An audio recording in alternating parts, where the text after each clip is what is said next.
ఏదైనా రోడ్డులో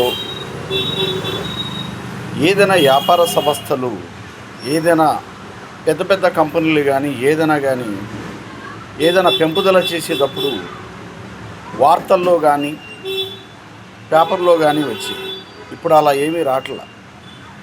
ఎందుకంటే ప్రతి ఒక్క వ్యాపారస్తుడు ఇష్టం వచ్చినట్టు పెంచుకుంటూ పోతున్నాడు. దానికి సేల్ ట్యాక్స్ ఆఫీసర్లు అనేది ఎంక్వైరీలు లేవు. ప్రతి షాప్కి వెళ్ళి ఏది ఎంతకు అమ్ముతున్నారు, ఎంత కొంటున్నారు, అసలు ప్రజల మీద భారం ఎలా పడుతుంది, ఏది ఎలా సాగుతుంది, వాళ్ళ ఇష్టపూర్వకంగా అయిపోయింది. వాళ్ళు పెట్టిన రేట్లకి ప్రతి ఒక్కళ్ళు కొనుగోలుదారుడు కొనాల్సి వస్తుంది. అంటే ఒక రూపకల్పన అనేది ఏమి లేదు. అంతకుముందు ప్రతి ఒక్క షాపుకి ఏదైనా పెరిగితే బోర్డు అనేది పెట్టమనేవాళ్ళు. దేని నిమిత్తంగా పెరిగిందో అక్కడ కారణం రాసేవాళ్ళు. అలాంటివన్నీ వెళ్ళిపోయేటప్పటికి వ్యాపార సంస్థలన్నీ దోచుకుంటానికి తయారైనవి. ఇవాళ ఎయిర్టెల్ కూడా వాళ్ళ ఇష్టపూర్వకం వచ్చినట్టుగా తయారు చేసి వాడికి ఇష్టం వచ్చిన రేటుని కేటాయిస్తున్నాడు. అంతకి ఇష్టం అయ్యి మనం కొనుక్కోవాల్సి వస్తుంది. ఎందుకంటే ఫస్ట్ అయితే మనకి ఫోన్కి అలవాటు అయ్యేటట్టు చేశారు. ఆ ముక్కులోకి దింపిన తర్వాత ప్రతి వాళ్ళు వినోదం గురించి కొంతమంది వాడితే అవసరాల నిమిత్తం కొంతమంది వాడతారు.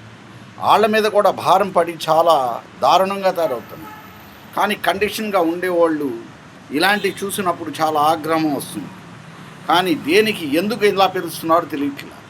10 పైసలు పెంచుతూనే కోట్లాది రూపాయలు వస్తాయి. అలాంటిది ఒక్కొక్క ఆప్షన్ మీద 100, 200 రూపాయలు పెంచుతుంటే అసలు ఎక్కడి దాకా వెళ్తుంది ఈ సమాజం? అంటే దీనికి ప్రథమం అక్కడ స్థానికంలో ప్రధాని సరైన ఓడు లేకపోవటం వల్ల వీళ్ళ కార్యక్రమాలు, వీళ్ళ అవినీతి ఈ రకంగా సాగుతున్నాయి. అంటే ప్రతి ఒక్క వ్యాపారంలో ఎంత దోచుకున్నా, ఎంత దాచుకున్నా, ఎవరు ఎంతకి ఎలా పెంచుతున్నా ఏమీ నిబంధనలు అయితే లేవు. ఇదే ప్రపంచకం.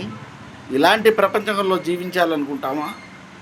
ఈ రకంగా క్రైమ్ చేయడానికి ఆ వ్యాపారస్తులు చిన్న 10 పైసలు పెంచినా పేదవాడి మీద భారం ఉంటుంది. ఎందుకంటే 3 భాగాలుగా పేదవాళ్ళు ఉంటే ఒక భాగమే ఉన్నవాళ్ళుగా ఉంటారు. అలాంటి స్థితిలో ఉన్నవాడి కంటే లేనివాడి మీద చాలా భారం పడుతుంది.